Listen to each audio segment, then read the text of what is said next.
All right, ladies and gentlemen, this time I want to welcome y'all to Broken Spoke, the last of the true Texas dance halls, and damn sure proud of it. I tell you one thing, we ain't fancy, but we damn sure our country. The good news is we ain't changing nothing. We ain't got none of them hanging fern baskets on our ceilings out here. We ain't got none of that Pierre water either. When you go up and order your hamburger, don't have to select grapefruit pond. You're getting the real mustard out here. But we do have cold beer, good whiskey, the home of the best chicken fried steak in town, and we got the real live country music right here at the Broken Spoke tonight, yeah. And last but not least, we have all these good-looking girls to dance with. Well, but the girls out here, all right. As we roll into our 40th year, right here at the Broken Spoke, we've had people like Willie Nelson right here, Bob Wills, George Strait, Dolly Parton, Ernest Tubb, Tex Ritter, the list goes on and on. But about the best thing that ever happened to me right here at the Broken Spoke is when I came underneath that big old oak tree out there, walked across the old dirt Nagy parking lot, and threw the door open this red rustic old building, knowing damn good well I was in that Carnegie Hall. I tell you what, welcome tonight. Y'all have a good time right here at the Broken Spoke. If you like waltzes and polkas, two-step Cotton Eye Joe, deep in the heart of Texas, there's a place that you should go. It ain't fancy, but it's country. Wear your jeans and your cowboy hat. Just cross that old river, 'cause that's where it's at. It was born on the south side of Austin, Broken Spoke with its name. It'll always be a winner. It's destined for fame. With hammers and nails they built it, with Texas style on their mind. After 40 years of business, it's still one of a kind. The pictures of all of the legends are hanging up on the wall, with pure country music a-coming from the hall.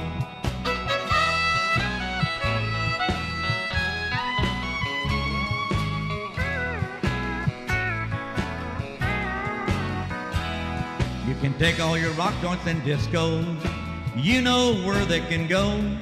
Just make mine country, that's all I'll ever know. It's a red rustic old building with a dirt parking lot. There's a big old oak tree by the highway, that means quite a lot. So if you like waltzes and polkas, two-step Cotton Eye Joe, deep in the heart of Texas, there's a place that you should go. Yes, deep in the heart of Texas, there's a place that you should Actually, 65 go. and over. So it is some of the best dancers that you will ever see anywhere on Two-Step Tuesday with Weldon Henson. So come out on Tuesday. But you know, anytime you go in the Broken Spoke, you're going to see people your age and older. I wrote the book, and I interviewed 110 people, including some 80-year-olds who have been going there since it opened.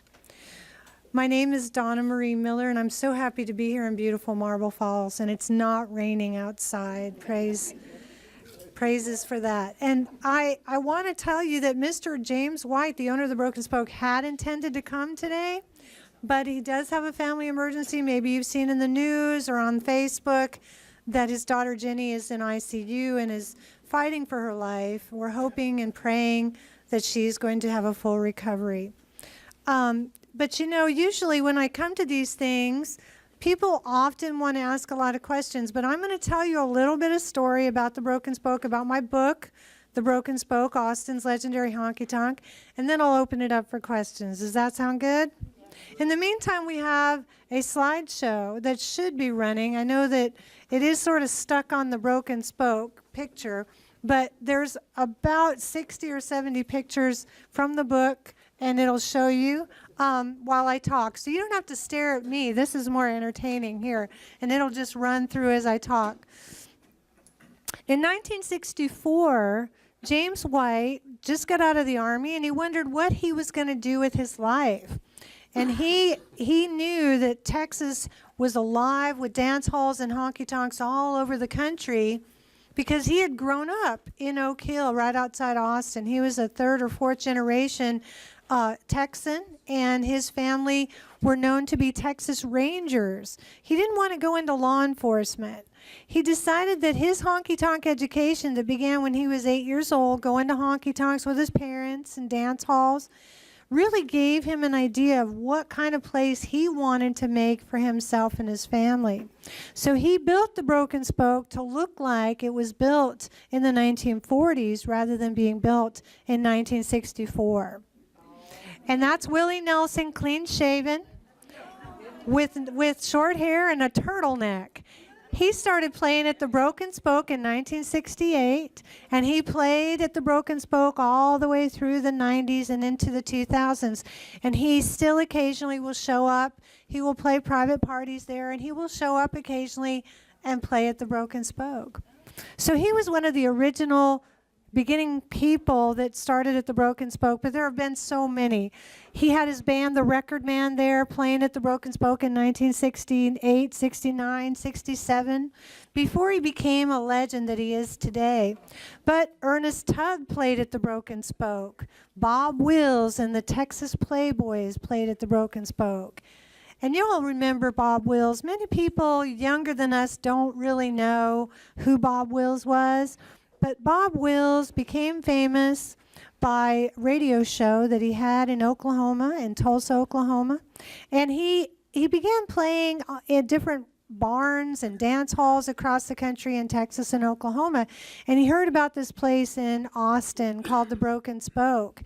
And he brought his band down, and they played at the Broken Spoke. But before he got there, James White, who was then just 25 years old, started telling some of the people at the Broken Spoke, I've got Bob Wills coming to play here tonight. And of course, they had been drinking, and they said, oh, he isn't going to play here. He's not going to show up. He'll be drunk somewhere. He'll have a woman somewhere. He won't come. No sooner had Mr. White finished telling them that Bob Wills was indeed coming to the Broken Spoke, he showed up at the front door with his fiddle up under his arm and a cigar in his mouth and his big 10-gallon hat on. And he played at the Broken Spoke. James White got to walk him up on stage. And it was a moment in his life, as well as everyone who was in attendance, because they all grew up listening to Bob Wills on the radio. And Tommy Duncan singing those famous songs. And the Yellow Rose in Texas and others that made them famous, Kansas City. Well, when he took the stage, he played 2 whole sets. He took a break. And when he got done, he promised to come back, and he did. He came back in 1968 and 1969 as well. And he quit playing in the 1970s and became very ill and passed away in 75. But the Texas Playboys continued to come to the Broken Spoke and played there in 1975. And several of them still play in different bands, including Alvin Crow's band at the Broken Spoke. Well, as the Broken Spoke grew in name and fame around the country, Mr. White added a huge dance floor in the back. And you'll notice that that dance floor is made of concrete and has a very low ceiling, right? It was built by some of the biggest fans at the Broken Spoke who had probably been drinking when they built it, which is why nothing's level and nothing's straight and the wires all akimbo. And the roof always had leaked since the day they put it on the dance floor. And you know, Alvin Crow, who started playing at the Broken Spoke in the 1970s, used to joke that the Broken Spoke was the only place in town that had its own waterfall. They'd put buckets out and the dancers would just dance right around them. They didn't care. Well, in the 1960s, Mr. White decided, 1970s, he decided to go ahead and put a new roof on top of the existing roof. So the old roof still leaks, but nobody gets wet because there's a brand new roof that covers it on top. And it has air conditioning.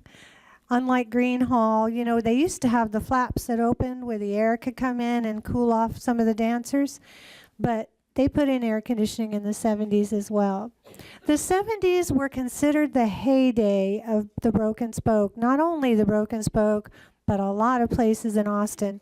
Because the Texas legislature changed the drinking age to 18. And when they did that, you could find music on every corner in Austin. There was the Armadillo World Headquarters, there was the Broken Spoke, the Split Rail, the Cactus Cafe, and many, many others, Threadgills. And in 1973, Lloyd Doggett, who was a young upstart, wanted to become active in the political forum in Austin, and he had a fundraiser at the Broken Spoke, and they hired Marcia Ball. It was the first time ever that hippies and cowboys and cowgirls danced together at the Broken Spoke peacefully. Long hairs, short hairs, and everything in between. Mr. White likes to tell everybody that that was a time when they taught the hippies how to country western dance. They came in barefoot or wearing moccasins, and they were wearing overalls and T-shirts, and they did something that looked like a hoedown. They'd grab someone's arm and spin around. Mr. White taught them how to dance, showed them how to dance. But everyone had a good time, and there was no trouble, and he got to thinking, this is something I'd like to have back at the Broken Spoke. I would like to have lots and lots of people of all different types come to the Broken Spoke. So he began hiring a lot of different bands, including the bands that had just moved to Austin. Alvin Crow, Ray Benson and Asleep at the Wheel, right? And then when Alvin Crow started playing at the Broken Spoke, he got so popular that he found himself double booked one night. And he called up Mr. White and he said, I'm sorry, I'm running late. I'm covering a wedding, but I'm going to be there. Until I get there, I got a good friend from San Marcos. He's going to take my place and play for a while. The name of the band is called Ace in the Hole, and the lead singer is George Strait. So George Strait started playing at the Broken Spoke in 1975, thanks to Alvin Crow. And he played there all the way through 1982 when his Unwound album and his single became such a hit that Mr. White could no longer afford to book him. He thought, well, I could maybe afford $20,000, but then it quickly became $50,000, and then it became $100,000. And that was just way too much money for George Strait at the Broken Spoke. But they're still very good friends, and he gave a wonderful statement for my book, as did Willie. But others started joining the Broken Spoke in the 70s. We had Jerry Jeff Walker, who became a regular. He became someone that would show up after his gigs at other places in town, and he would go and sing in the kitchen with Mr. White, the owner of the Broken Spoke, and stay real late, singing songs and playing the guitar. And someone would have to give Jerry a ride home. They called it Jerry duty. And Jerry has been a good friend all these years since he started playing at the Broken Spoke. And of course, he still lives in Austin, and he comes out once in a while. He's been in bad health recently, but he has visited the Broken Spoke, and he was there at the anniversary party in the 50s. He's interviewed in my book. And then we also have Leon Roush from the Texas Playboys, who often sat in with Alvin Crow. This is a picture taken by Rick Henson. Rick Henson was a photographer at the Broken Spoke all the way through the 70s. He just followed James White around and all the entertainers. So you'll see a lot of pictures from the 70s in my book that Rick Henson took and gave me to be there. This is the Dwight Yoakam sitting in with the Giesenslaw Band. The Giesenslaws were very famous throughout Texas, especially in the Austin area, beginning in the 1960s and they are the oldest running band that ever played at the Broken Spoke. Starting in the 1960s, they played all the way through the 2000s. And, you know, the Giesenslaws used to have their own light show, what you saw in that picture. It was just a bunch of Christmas lights that they strung from the ceiling. They called it their $2 light show. But, you know, they were just so famous. They were comedians, and they'd take people's songs and they turned the words around and changed things. Some of them a little off color and inappropriate, but they were fun to listen to. And of course, Johnny Rodriguez used to play at the Broken Spoke regularly in the 1980s. But moving through the 70s again were the heyday of the Broken Spoke. It was packed every night with famous people, even those that didn't play there. People that were visiting Austin wanted to play at the Broken Spoke. But then in the 1980s, everything changed because the legislature changed the drinking age to 21. Well, Mr. White and Mrs. White decided they had to get inventive about ways to bring people in during the week and get them to enjoy dancing at the Broken Spoke. Weekends are not a problem, but that time, weekdays were. And there was a regular who used to come into the Broken Spoke. His name was Phil Finazio. He had a bent nose and some cauliflower ears, and he used to always talk about his days as a fighter. And he says, well, what you need is you need a fight club here at the Broken Spoke. So he started, Mr. White and Phil Finazio set up a rink in the middle of the dance floor with big cinder blocks and oak posts and some ropes that wobbled a little bit. They had trouble keeping those posts firmly in place. And all the people downtown at the Pan Am gym would take the bus to the Broken Spoke on Tuesday nights, and they would have Fight Club, beginning with the small weights or the light weights all the way to the heavy weights. And they said the only rule is no uppercuts, because if you do an uppercut, you might punch a hole in the ceiling. So that lasted a good long time through the 80s. And then they realized they needed people out on Wednesday nights too. People's Choice was a very famous band that used to play at the time at the Broken Spoke, and things got pretty rowdy whenever the People's Choice band played. And one of the players in the band said, you know, my mom is in a belly dancing club. And why don't we have a belly dancers convention here at the Broken Spoke? So they had a belly dancers convention at the Broken Spoke, and all the belly dancers came with their bangles and their outfits. But they didn't have a dressing room, so Mr. White set up a sheet on the side of the dance floor, and the ladies got behind the sheet, and they said, well, we need a light back here. So they put a light back there. Well, unbeknownst to the dancers, the light behind them silhouetted them while they were changing in and out of their costumes, and that was the pre-show to the belly dancing that everyone enjoyed. But it was a big hit. It really was. There's even a bumper sticker above the bar at the Broken Spoke that says, I belly danced at the Broken Spoke. There's all kinds of paraphernalia and posters and things at the Broken Spoke when you walk in. It's just a cornucopia of visual delights, pictures of all the stars, including the pictures in the slideshow. But you know, the 80s were also big around the country in country music because of the show Dallas and the movie Urban Cowboy. So a lot of people started coming to the Broken Spoke to be in a real country honky-tonk. And they would dress up in their best clothes that they bought at Cavender's or Shepler's or wherever. And they would try to line dance. Well, there's no line dancing at the Broken Spoke. Country western dancing only. The schottisch, the polka, the Cotton Eye Joe, the two-step, the swing. You can do that for days. But you can't line dance. The only thing that comes close is probably the Cotton Eye Joe, when you have to get with your partners in a line and dance. But they made it through the 80s, and then going into the 90s was the second heyday of the Broken Spoke. The second heyday of the Broken Spoke was so big that it stretched not across Texas, but the United States and across the world. It began slowly with Willie Nelson's tax troubles. You remember when Willie got into trouble with the IRS? His accountant pocketed the money that he said he was paying for Willie's taxes. Poor Willie. He left to Hawaii with his friend Trigger, his guitar, and Mr. and Mrs. White were just so upset that Willie's land and his house and his possessions and even his clothes off his back were being sold to the highest bidder to pay his taxes. And they said, well, we just won't stand for that. We need to do something.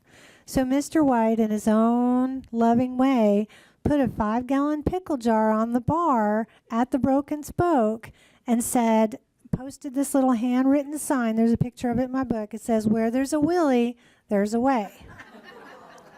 And everybody donated their coins and their dollar bills out of their pockets for several months.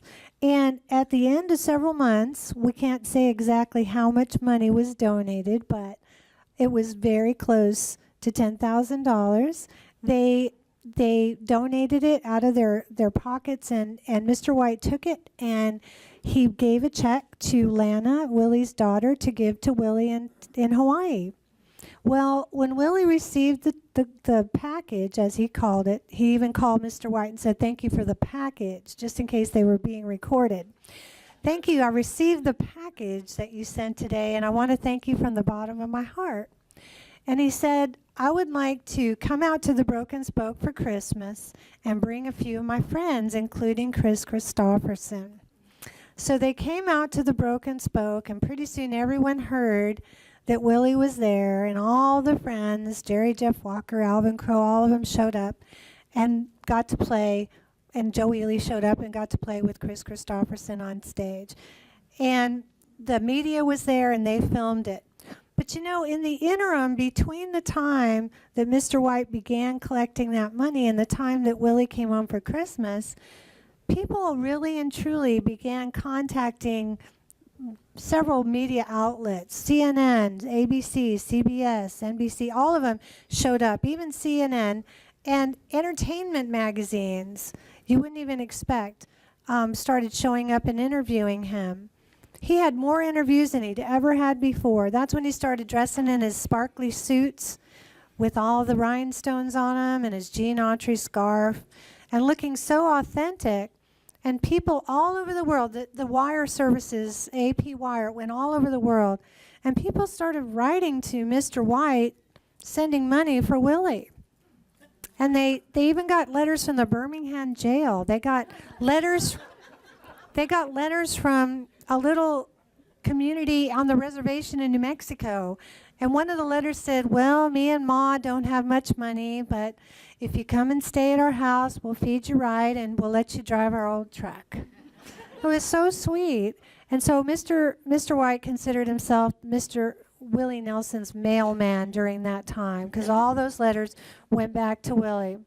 Well, within a couple of years, and playing in Branson and playing in Vegas and all the places in between, Willie Nelson paid off his tax bill, and the IRS lowered the bill a little bit, so it wasn't quite $16.5 million when it was all said and done. And lo and behold, the highest bidders were Willie's friends, who gave him back his home and his possessions, mostly, all of them. So Willie survived because he worked hard and he paid that tax bill, and he survived by the goodness of his friends, including James and Annetta White. And he never forgot it. So he continued to play at the Broken Spoke without charge many, many years, and he even will play private parties occasionally. I mentioned in my book that he played just a year and a half ago at a private party there, and he'll just show up and play because he feels very close to the Broken Spoke. There's pictures of Willie holding grandsons and Willie Nelson holding all different nephews and nieces from the White family because he's very close to them. He calls Mr. White, out of respect. And he was very good friends with the Antones that owned Antone's Blues Club, and they used to play poker. And I know that Mr. White and Willie both have very famous shirts that have an ace in the sleeve when you roll it from Antone's family that they gave them. Well, moving on through the 90s also became a wonderful time in Austin because there was this woman named Pebbles Wadsworth, and she was the head of the UT Fine Arts Department. And she had such creative ideas. She said, you know what, Mr. White, I want to bring the Broken Spoke to the symphony set at UT. Well, nobody at UT had heard this except for Pebbles and Mr. White. And as soon as the word got around, some of them weren't too sure it would work. And she said, I want you to help UT get country music on stage at the Bass Concert Hall. And he said, Mr. White told her, can I get you to go over there and tell my wife that? Because she's not going to believe that you're asking for my help to help UT. Well, they did. They brought the hay bales. They brought Mr. White's 1969 Cadillac Coupe de Ville with white walls and parked it out front. They brought in barbecue. They brought in picnic tables. And Mr. White got his own little private dressing room with a star on the door. It just so happened to be the props room for the theater department, but he liked it just the same. And he got a bottle of schnapps to give him courage on stage that first night, because he had never stood in front of more than 600 people, because that's the capacity at the Broken Spoke. But here there were 2,500 symphony set people out front with his family in the front row, and Pebbles Wadsworth introducing him to everyone as Mr. Country. And he got to invite Willie on stage. He interviewed Ray Benson. He introduced a lot of country music to the symphony set. And after that, they were regulars, at least 2 or 3 times a year at UT Bass Concert Hall. The Broken Spoke series was a success. So through the 90s, yes? You all played the bass at the Bass Hall. Well, we had Willie Nelson. We had Chris Hall. Remember? Chris Hall is I Like My Women a Little on the Trashy Side. He wrote that song, made it famous. He wrote a lot of songs that Jerry Jeff Walker put in his Terra Lingua album. But Gary P. Nunn, who lives not far from here, just a stone's throw, he played. He still plays at the Broken Spoke regularly. But they all came, and they had several shows throughout the 90s. And anybody who was there at the time benefited. Jimmy Dale Gilmore, Joe Ely, Bruce Robertson came later. But Bruce Robertson was just a dishwasher here in Austin at the time when he first started playing with his brother at the Broken Spoke. And they played for more than 20 years at the Broken Spoke regularly before Bruce became a famous songwriter. And the Dixie Chicks recorded his song about the soldier, right? And so he and his wife, Kelly, now at least once a year play at the Broken Spoke. They do a show together because they're kind of in demand as a couple on stage. But Bruce Robertson is still very fond of the Broken Spoke, and he says it reminds him of all those dance halls out in Bandera, Texas, that he grew up around when he was a boy, and his dad used to take him to. And the Broken Spoke really and truly hasn't changed that much over time, except that when you walk in, there's a lot more memorabilia on the walls. It still has the cafe curtains with the cowboys and cowgirls at a campfire. It still has the weigh machine as you walk in, the old Wurlitzer jukebox. It still has the wonderful bar on both sides in the dining room and the dance hall. And Mrs. White is usually there to greet you. And then on weekends, James White, too, in his sparkly suit. He has a silver saddle that his father used to ride in the Rose Bowl that's encased in glass. I tell a story in my book about how in the 1990s, how one time on Thanksgiving night, one of the busiest nights of the year, Mr. White closed up the Broken Spoke and went to bed and got a call that someone had broken the glass case that the silver saddle was in, and stolen it. Well, Mr. White managed to get some detectives together and go and interview some suspects. They put a wire on him. He said that when he got out of the police car, everyone said, well, does everyone have their bulletproof vest on? And he was like, I don't have a bulletproof vest. But he went to a trailer park and he interviewed a suspect using a wire, and she told him where his saddle might be. And they went to that residence, but the car wasn't there. It had been towed to a tow yard. And so the police and Mr. White went to the tow yard, and he opened the trunk, and lo and behold, there was his silver saddle. So when you walk into the Broken Spoke, you'll see it in gold in a glass case there by the bar. It's still there. That story's in the book. There's also a very famous guitar right above the silver saddle now, and that's thanks to, in 2017, I was working, covering a story for Elmore Magazine, a music magazine out of New York. My book had already come out, and I was still working as a freelance writer, music entertainment writer. And I was at the South by Southwest event when Garth Brooks appeared, and he said, I'm going to go out tonight, and I'm going to have some fun here in Austin, Texas.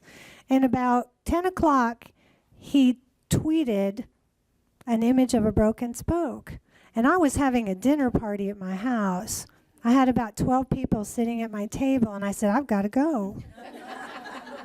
husband put on an apron and served everybody, and I got in the car and drove to the Broken Spoke with my camera, just as, sure enough, Garth Brooks had shown up in the parking lot in the back of the Broken Spoke.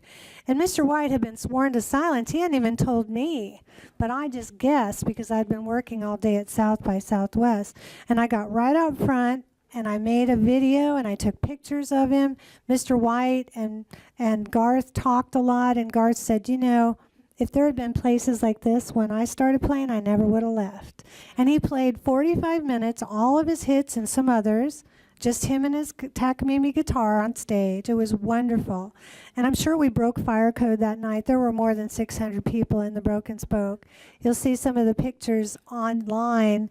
When you go to the Broken Spoke website, you'll see there's just standing room only, which never happens at the Broken Spoke. There's a sign that says no standing on the dance floor. But after it was all over and done, he handed his guitar to Mr. White, and he says, this is for you. And so that guitar is hanging above the silver saddle at the Broken Spoke. And there's a guitar in another case by these shiny suits between the pool room and the dining room. You'll see some shiny suits that are reminiscent of Gene Autry and Jimmy Rogers Fair and those old Western cowboys. They look like cowboys, right? They rode horses, and they wore these shiny suits that were made by a man named Nudie in Hollywood. And they were very famous, and even Porter Wagner, you may remember, wore some of his suits. He also, Mr. Nudie, decorated some Cadillacs for Hollywood stars with big bull horns on the front of the car and rhinestones and all kinds of bling. So Mr. White has some of those Nudie suits that are encased in glass at the Broken Spoke. But when you go back across the bar, you'll notice that there's this place called the Tourist Trap. It's a big sign, and I don't know why he calls it a tourist trap, because tourists come and go and nobody really gets trapped into buying anything or anything. You just get to look. There's even a half-smoked cigar that once belonged to Bob Wills. And it's labeled, Bob Wills smoked this cigar. And the way that we know that this is true is that his daughter, Rosetta, gave Mr. White that gave that cigar to Mr. White. And that's mentioned in the book. I got to interview her, and she said that when her mom was dating Bob Wills as a young woman, her grandmother saved that cigar on a visit to the house and wrapped it up in plastic wrap and kept it. And then when Rosetta became of age, she said, this is your father's cigar. And then she gave it to Mr. White. There's also a plate signed by Randy Travis when he visited the Broken Spoke to eat some of the famous chicken fried steak. And he didn't get to quite finish when they said, we got to go, you got a concert elsewhere in town, like a place called the Irwin Center. So they said, oh, okay, well, you just take the plate with you. So Randy took the plate with him. And then the next week in the mail came the plate signed Randy Travis saying thanks for the chicken fried steak. But there's lots of pictures in there because Mr. White, when he was just a boy, met Elvis Presley backstage at the Austin Auditorium. There's pictures of Elvis. There's lots of memorabilia from Gene Autry years. There's a stand-up Roy Rogers. There's a bunch of pictures and memorabilia going all the way back to the 1950s because Mr. White kept a lot of it. And Ginny White, Mr. White's youngest daughter, always says, we didn't just buy all this stuff and put it in there. It's been there since, we opened. It's been there forever. It's an authentic honky-tonk and Texas music museum. But, the 1990s were a good time for the Whites because suddenly they were in demand. Everybody wanted to interview them. They were on all magazines. National Geographic called them the best honky-tonk and dance hall in the world. Entertainment Weekly also confirmed that. Texas Monthly said they had the best chicken fried steak in Texas. They became famous. They were on radio talk shows and on TV. Willie made a movie at the Broken Spoke, right? Called, first it was called Honeysuckle Rose, and then it became On the Road Again. He made a lot of videos when VH1 was doing a lot of videos on television. And then Dolly Parton in the 1990s made a movie for television called Wild Texas Wind. Originally it was called Big T. But CBS said there's no way and you know where that we're going to have a movie about Dolly Parton named Big T. So they nixed that. She didn't understand it at all because she wrote the script. In fact, her name was Theola, the character, and Ray Benson was her manager in the story. And she said, when I come out on stage at the Broken Spoke, y'all say, Big T, Big T, Big T. So that's in the movie. You'll see that. And Mr. White got his picture with Dolly. He was just thrilled. He said that the cameraman kept pretending to have trouble or difficulty with the lens so that he got to stand with Dolly a little longer. And he says she was jumping up and down and hugging me and laughing and giggling. He says it was just heaven. His wife, Annetta, watched the whole thing. She did not think it was heaven. But Dolly has a wonderful statement in my book. She couldn't be interviewed for the book, but she did have a wonderful statement, and so did George Strait. And every time they come through town, they stop by the Broken Spoke. And there were also famous people who were making movies at the Broken Spoke that would stop by just to visit, to see what it was like, because they had heard about it. How many of you have ever seen the movie Lonesome Dove? Okay. Well, during the 1990s and going into the 2000s, a lot of movies started being made in the Austin area. And one of the reasons is because the mayors here in town wanted to bring movies to Austin, and they were offering incentives. And so a lot of movies like Secondhand Lions were made in Austin. And one of those actors is Robert Duvall. And he became a huge fan of the Broken Spoke.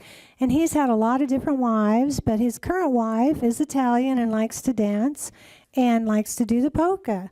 And so he brought her to the Broken Spoke, and he started coming when he was filming Secondhand Lions. And he brought Michael Caine, his co-star, with him.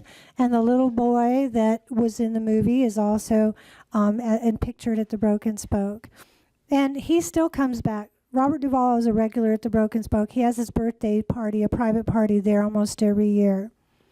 But a lot of different stars started coming by the Broken Spoke when they made their movies. And even there was a group that was doing a lot of reconstruction on houses, this old house. And they came to the Broken Spoke, and Mr. White stood out front with his hands spread, and he said, nope, we ain't changing nothing. And that's where that statement began. Because he thought that they were coming to do over the Broken Spoke, and he wasn't having it. But they didn't do over anything. They kept it all the same, and they had their pictures. And Brooks and Dunn, when they play in Las Vegas, there's a picture, a giant life-size picture of the front of the Broken Spoke on stage with them to this day whenever they play there. George Strait, I'll tell you a little secret. George Strait just told Mr. White about a month ago that his new album is coming out soon, and he wants to have a picture of the Broken Spoke on the cover. And that's so sweet.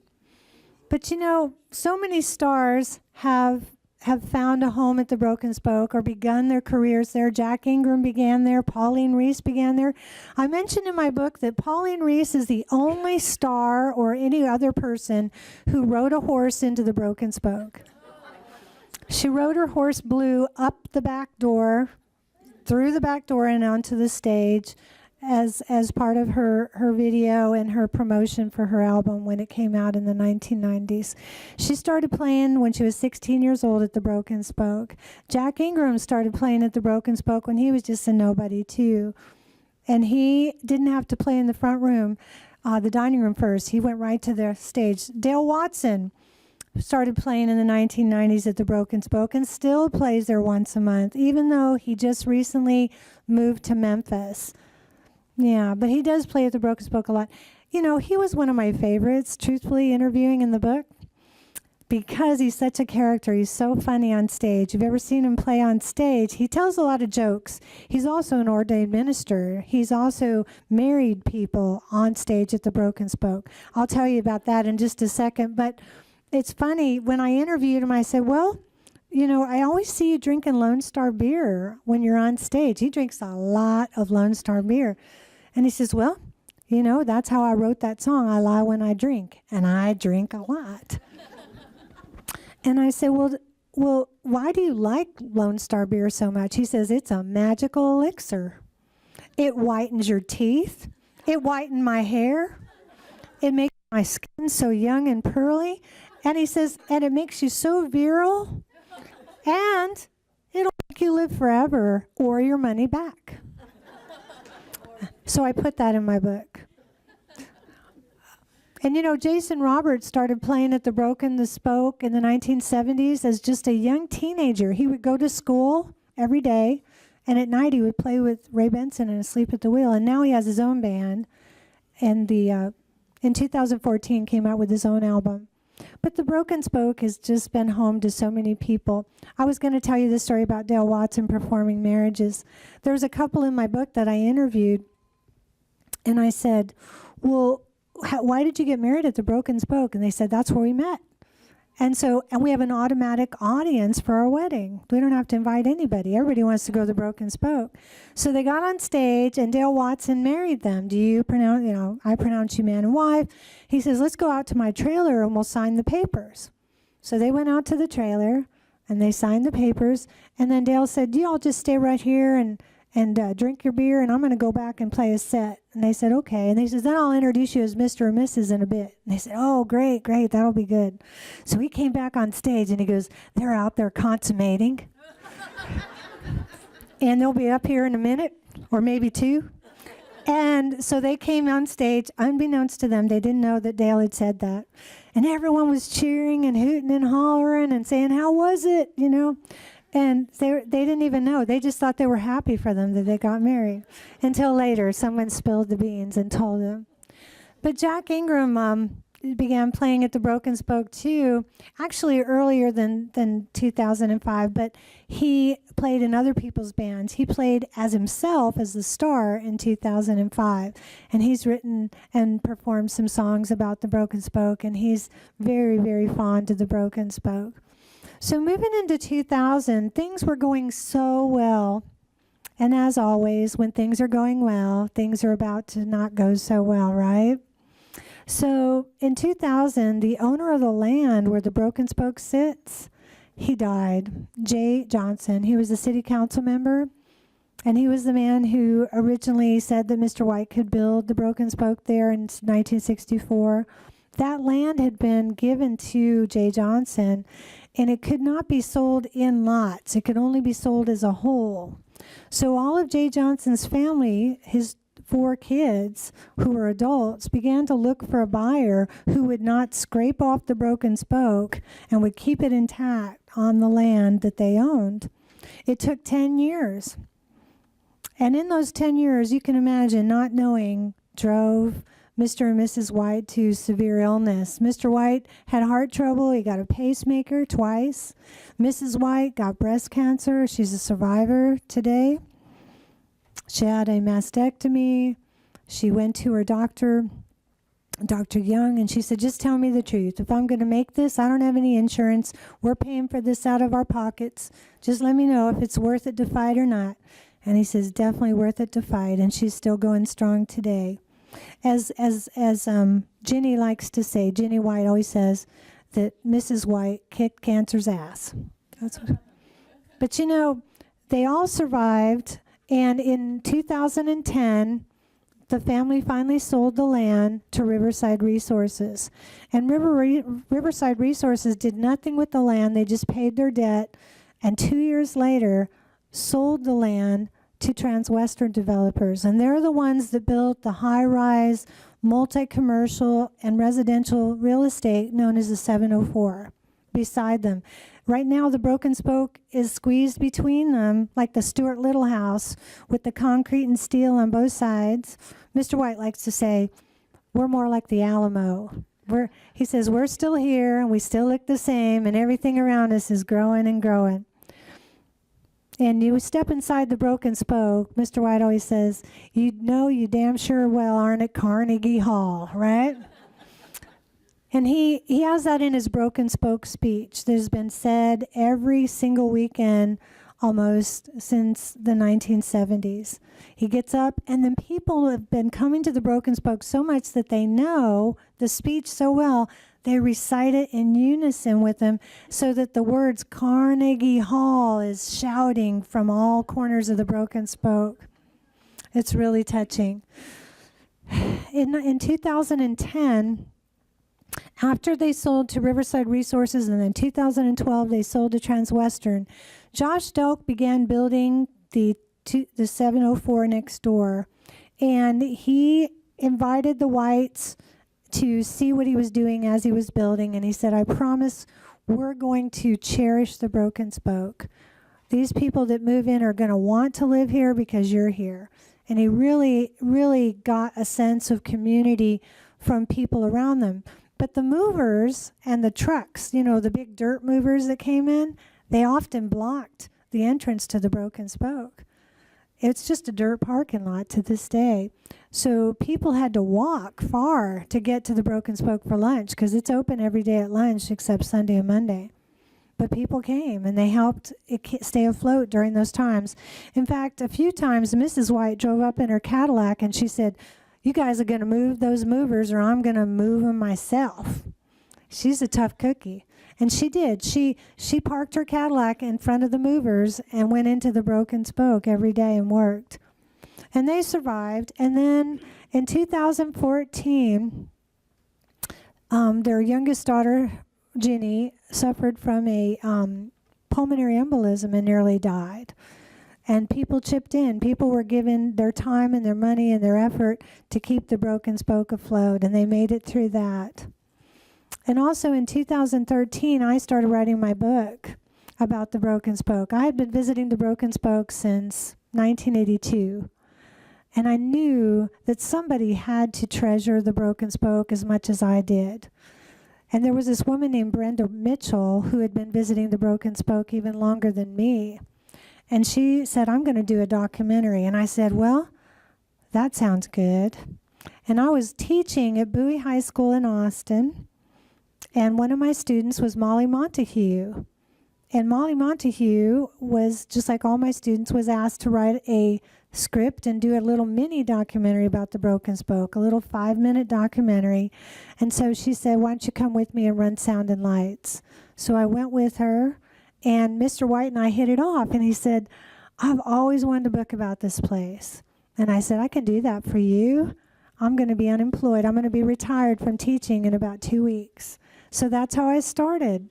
I started going once a week to his house or to the Broken Spoke and recording his stories and then transcribing them into a Word document and then giving them to him to read and then going through them and editing and adding them to the book. And I interviewed 110 entertainers, including, all of the ones that played: Dale Watson, Ray Benson, Asleep at the Wheel, Jason Roberts, Bruce Robeson, all of the people that played at the Broken Spoke and had their careers start at the Broken Spoke. And it was a wonderful way to give back to James White and his family. And we really and truly developed a friendship. And they are some of the hardest working, kindest, most loving, honest people I've ever met in my life. They're just wonderful. There's a picture of all of them in the book that I took at their 50th anniversary picnic party and Mr. White's birthday party. And so Brenda Mitchell's documentary is called Honky Tonk Heaven, The Legend of the Broken Spoke, and it's available on Amazon. You can buy it there. But I thought that I brought some of them with me today, but they weren't in my suitcase. But I did bring my book. And my book, it took 3 years of working almost every day, interviewing either on the phone or in person, all those entertainers. And it was on their schedule because they play for a living. They couldn't always be in Austin, or they couldn't always be near a phone. But it did. It was a labor of love. And I divided the book up by decades. So I start with the 60s, and I go all the way through the present. And each chapter, each decade, I divide into 3 mini chapters. It's called a braided structure. So those mini chapters are one chapter about what's happening in Texas during that time, And the middle braid is the White family, what was happening in their family. And then the third is what was happening in Austin. And there was a lot happening in Austin. You know, back in the early days of Coke FM in the 1970s, there was a man named Joe Gracie who was a DJ at Coke FM, and he was involved in a lot of things. He helped with the startup of ACL, the Austin City Limits Theater, the original, and he also started calling what was happening in Austin as the progressive country music movement. A lot of people don't know that progressive country music as a movement began in Austin, Texas, at the Broken Spoke, and at Threadgill's, and at the Armadillo World headquarters. And so I divided my book that way all the way through, and I also did a lot of research on honky-tonks and dance halls and the history of the dances and the music. And I also had a wonderful time going down to the Austin History Center and finding out what was around the Broken Spoke at that time, and it was just dirt. You know, they were located about a mile outside the city limits, really, at the time that they opened. And now the city limits extend 10 miles beyond them, southwest, you know, on the road 290 to Fredericksburg. But so much has changed in Austin, and so many people don't want the Broken Spoke to change and don't want it to go away. We heard just recently that Eddie Wilson has to close the Threadgill's Riverside location downtown due to taxes. Many people don't realize that Mr. White and Mrs. White pay the same taxes today as their neighbors, that multi-commercial real estate on the left and right of them that has only been there since 2014. So Mr. White's always asked, well, why didn't you buy the land that the Broken Spoke sits on? Because you owned and built the building. And he said, well, I didn't have $14 million. So when that's how much it was then when they built it. But now it's quadrupled, I'm sure. But his taxes have gone up and up and up, and there's not any relief in sight. So books like The Broken Spoke and documentaries like The Broken Spoke help us to preserve the history of the place. I've tried to get a historical marker for The Broken Spoke, get it on the National Registry of Historic Places, and that's ongoing. One of the funny stories about that is the first time I filled out my application, I sent it in, and I was so excited because it moved through Travis County, and they said, yes, it's going to the Texas Historical Commission, and it moved through that, and everybody signed off on it at Transwestern Developers, and I was like, yes, it's really going to happen. And then someone called me about a week before the final word, and the person on the other end of the phone said, Mrs. Miller, we have discovered a technicality. Any persons named on the historical marker must have been dead for 10 years. And I said, well, I think the Whites will be upset if they know they have to die to get on a historical marker. So I went back the following year and I rewrote the historical marker documents, and there's a lot of them. And I turned them in, and it went all the way through Travis County again, went all the way to the Texas Historical Commission. And then I got a call. The week of the final application approval, Transwestern Developers, who had signed off and approved it, sold to Capital LLC in Austin. And they did not approve and did not sign my application. So as it turned out, I'm still working, hoping to get an application signed by all the people involved and get the Broken Spoke the rightful designation as a historic landmark that they deserve. But we'll just have to keep trying. I'm not giving up. But in the meantime, we do have so many people, so many loving people who are fans of the Broken Spoke. When Ginny White Peacock became ill on October 16th and took a bed in ICU in Austin at the hospital, people came from everywhere to see what they could do to help. And there's a GoFundMe account that's available for people to donate, and people are donating at the Broken Spoke, and there's a lot of love out there. So I'm hoping that someday the Broken Spoke will end up on a historical landmark and become a national, become listed on the National Registry of Historic Places. The Texas Historical Commission works with me all the time to try to see that that happens. But it has been just a labor of love to work on a book like this. Every day is a joy. You wake up and you go, who do I get to interview today? And what are they going to say? When I first wrote the book, it was over 647 pages. I sent out my query at 2 o'clock in the afternoon with just a summary, because that's what you do when you're writing a book. You write a little summary. It's about, I don't know, 100, 200 words. This is what my book's about. I sent it to all the Texas publishers, small presses, university presses. At 2:02, I had 4 responses.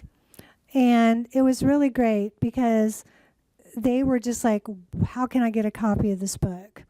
And the first one that responded, that one didn't work out because they were in transition and they were moving from one location to another. But the second one that responded was Texas A&M. And it just so happened that that is the name that's on my alma mater. And the man who wrote my book's foreword, Dr. Charles Townsend, used to teach there, and he's the one that introduced me to classic country music as a student at WT in 1974. And so I said, that's the one I should go with. And so they published my book, and it came out in April of 2017. And my life has just changed. Now I have 2 more books I'm working on. But it's all because of the White family and the Broken Spoke. Had there never been a James White, there would be no Broken Spoke. And had there never been a Broken Spoke, I would never have become an author. And I'm just so grateful. And I hope that if you have not visited the Broken Spoke, you will take the time to go with your family and friends, because it is a family place. Kids are allowed. You'll see them dancing on the floor with the older people, teaching them, the younger people, the steps and everything. Some little kids on their daddy's shoes. It's really charming. And there's a Terry White who teaches, that's Mr. White's older daughter. She teaches dance lessons Wednesday through Saturday, beginning at 8 o'clock. And she's just a ball to listen to. She's so fun. And then at 9 o'clock, the band takes the stage, and they usually play till 12:30 or 1. But if you go early and eat in the dining room, there's always a band set up in the corner of the dining room while you're eating at 6 o'clock. And some people dance around the tables, and you can have a chicken fried steak or enchiladas or barbecue, which is cooked right there on the premises in their little Ozzie and Harriet style kitchen in the Broken Spoke. And you'll see Mrs. White all blinged out and wearing her 2 sets of earrings and her shiny cap, and Mr. White in his charming Jean Autry outfit and his rhinestone shirts that Ginny makes for him. But it has been a joy talking to you today, and I want to open it up for questions. Yeah. Is the bathroom the same, or has that changed? Oh, she asked about the bathrooms at the Broken Spoke. I mentioned in my book that the Broken Spoke has the oldest urinals in Texas. Mr. White saw on television one time, he saw this ad that says, we can resurface and make your bathtub like new. Put new enamel on it. Just call this number. So he called that number, and the guy came out, and he looked at the urinal, and he measured it, and he says, there's nothing I can do. And, if you go in the ladies' room, and there have been some men that have gone in there by mistake over the years, but if you go in the ladies' room off the dance floor, there's curtains blowing with the fan. There's not much privacy. Sometimes those curtains get billowing while you're sitting there, but the curtains change from time to time in the bathroom, but those are the stalls. They're just bathroom curtains.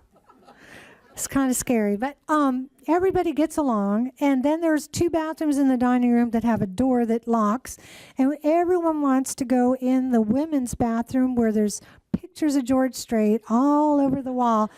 And there's one by the toilet, eye level, that has a lot of lipstick right on his face. I think they kind of wore his lips off, actually. But yeah, the bathroom situation is the same. And people don't get that, I think, sometimes when they're from out of town. But then other people go, you know what? This is just like I imagined. This is just hillbilly country, isn't it? And I was like, yeah, it is. But we love it at the Broken Spoke.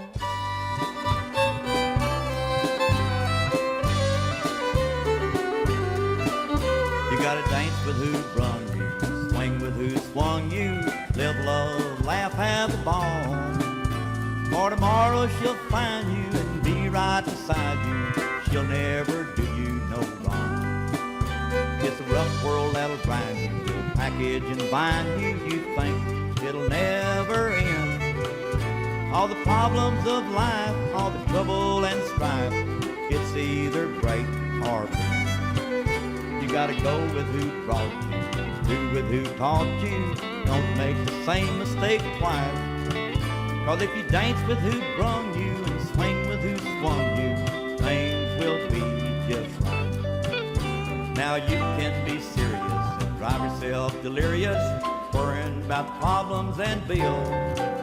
But she's right there beside you to take you and guide you right to the top of the hill. You gotta dance with who brung you, swing with who swung you, live, love, laugh, have a ball. For tomorrow she'll find you and be right beside you. She'll never do you no wrong.